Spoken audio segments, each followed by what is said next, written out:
répondre et conclure, s'il vous plaît. Merci, Monsieur le Président. Tout d'abord, merci pour votre présentation et par rapport aux enjeux pour lesquels vous avez attiré notre attention.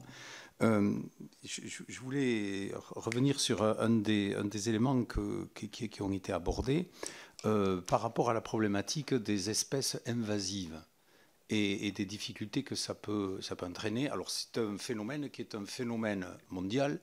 Je veux dire, qui concerne l'Hexagone aussi. On connaît les problématiques du frelon asiatique ou du capricorne asiatique, mais qui concerne aussi, et j'allais dire plus particulièrement, des milieux notamment insulaires pour lesquels, je veux dire, les conséquences sont beaucoup plus importantes. J'ai en mémoire un colloque qui avait été organisé il y a quelques semaines ou quelques mois, peut-être plutôt, au Sénat sur la problématique de la biodiversité, où un scientifique nous avait développé un certain nombre d'éléments relatifs à un arbuste qui est le Niconia, si je me souviens bien, et qui, notamment en Polynésie et à Tahiti, crée des problèmes majeurs et je veux dire, annihiler toute perspective de biodiversité.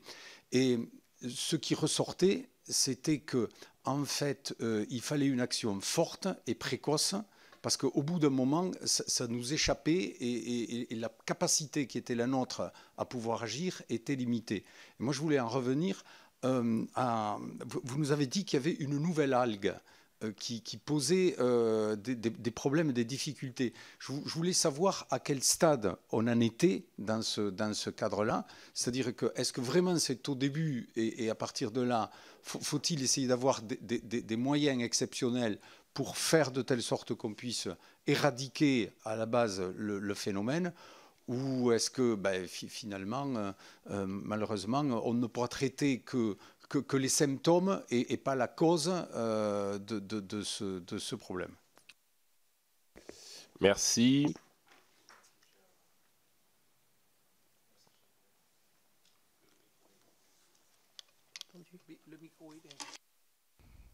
Merci, chers collègues.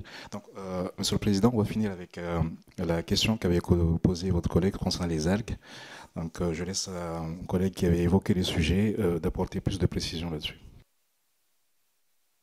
Concernant les algues invasives.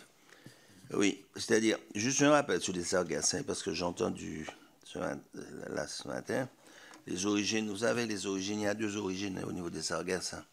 C'est la mer des Sargasses et l'Amazonie. Hein? L'Amazonie, puisqu'on sait très bien qu'il y a beaucoup de multinationales qui cultivent le soja et tout est rejeté dans l'Amazonie. Et ces nutriments nourrissent les algues sargasses et favorisent leur développement. Ce sont des scientifiques, hein, parce que nous travaillons aussi avec des scientifiques. Alors voilà, mais de toutes les façons, avec la conférence internationale, vous aurez tous ces éléments-là.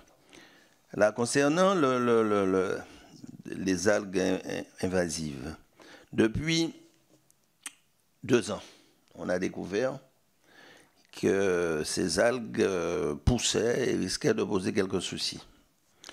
Il y a des chercheurs du CRNRS qui sont basés en Martinique, notamment chez moi à Grand-Assauzance-d'Arlay, et qui travaillent sur les herbiers et sur les tortues. Hein, puisque vous savez, aujourd'hui, les gens peuvent nager avec les tortues. Enfin, on ne va pas entrer dans les détails. Là. Et depuis 2017, il y a des demandes de financement qui sont déposées pour continuer la recherche. Et au jour d'aujourd'hui, pas un centime. Rien n'est fait.